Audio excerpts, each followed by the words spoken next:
అందరికీ నమస్కారం. దండుపాలెం బ్యాచ్ ఒక ఇంటిని మాత్రమే దోచుకునేది. మన సినిమాలో చూసాం. ఆ కర్ణాటకలో ఉన్నటువంటి దండుపాలెం బ్యాచ్. కానీ జగన్ బ్యాచ్ మాత్రం రాష్ట్రం మొత్తాన్ని దోచుకుంది. ఏ శాఖను మిగల్చకుండా దోచుకుంది. జగన్మోహన్ రెడ్డికి కానీ జగన్మోహన్ రెడ్డి బ్యాచ్కి కానీ దమ్ముంటే మీడియా ముందుకు వచ్చి మేము పలానా శాఖలో దోచుకోలేదు అని చర్చకు రాగలరా? ఇవాళ భారతదేశంలో ఏ రాష్ట్రంలో లేనట్టు రాష్ట్ర ముఖ్యమంత్రిగా నిన్ను ప్రజలు ఓడించారు. ఓడించినప్పటి నుంచి కూడా ప్రతి శాఖలో ఉన్నటువంటి ఫైళ్ళు తగలబెట్టడం జరుగుతుంది. ఇది చాలా ఘోరం, చాలా అన్యాయం. అదేంటంటే ప్రభుత్వం మీదే కదా, మీరు పట్టుకోవచ్చుగా అంటారు. దొంగలు ఎలా రావాలి, ఎలా దోచుకోవాలో మీకు తెలుసు, ఎలా తగలబెట్టాలో తెలుసు. 5 ఏళ్ళు అధికారంలో ఉన్నప్పుడు ఆ ఫైళ్ళు ఎక్కడ ఉన్నాయో మీకు తెలుసు. ఇవాళ ఫైళ్ళు తగలబెడుతూ మీరు నంగనాచి కబుర్లు చెప్తారేంటి?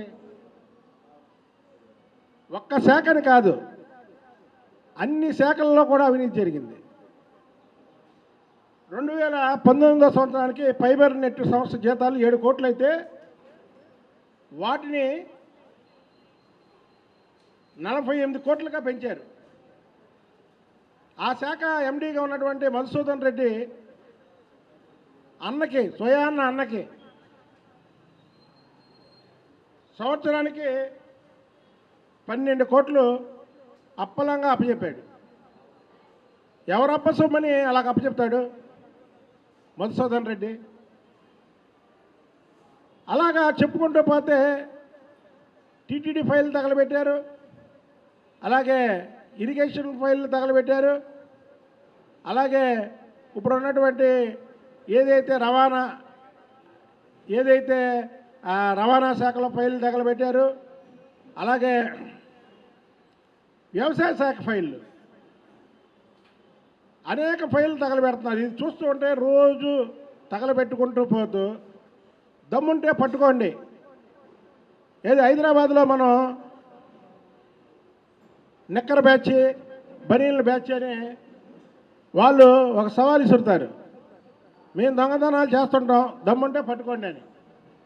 ఇవాళ ఫైళ్ళు తగలబెడుతూ దమ్ముంటే పట్టుకోండి అని ఛాలెంజ్కి వచ్చే పరిస్థితి వైసీపీ నాయకులు వచ్చారు.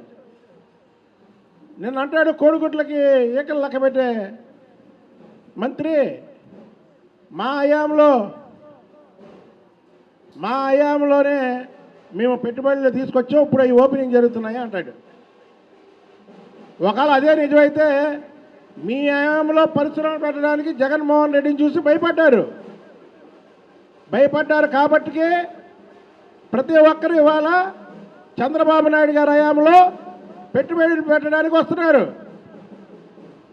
మీ హయాంలో ఒక్క పరిశ్రమ అన్నా ఇక్కడ కట్టి చూపించారా? అందులో ఉద్యోగ అవకాశాలు ఇచ్చారా? ఏ అవకాశాలు ఇలా రాకుండా రాష్ట్రాన్ని అధోగతి పాలు చేసింది జగన్ బ్యాచ్ కాదా?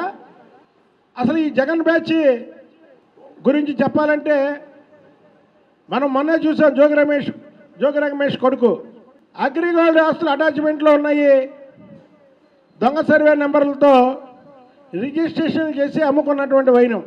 అలాగే ఆడుదాం ఆంధ్ర, రోజు నీతులు చెప్పే రోజా, ఆడుదాం ఆంధ్రాలో 100 కోట్ల పైగా అవినీతి. ఏంటి, ఏ శాఖలో జరగలే చెప్పండి అవినీతి? ఫలానా శాఖలో జరగలేదని చెప్పండి. మనిషికి డబ్బు ఎంత కావాలి? తినడానికి, ఉండడానికి, కొద్దిగా పోనీ లగ్జరీగా బతకడానికి ఏదో కొద్దిగా గొప్ప కావాలి. ఈ భారతదేశంలో పేద కుటుంబాలే ఎక్కువ.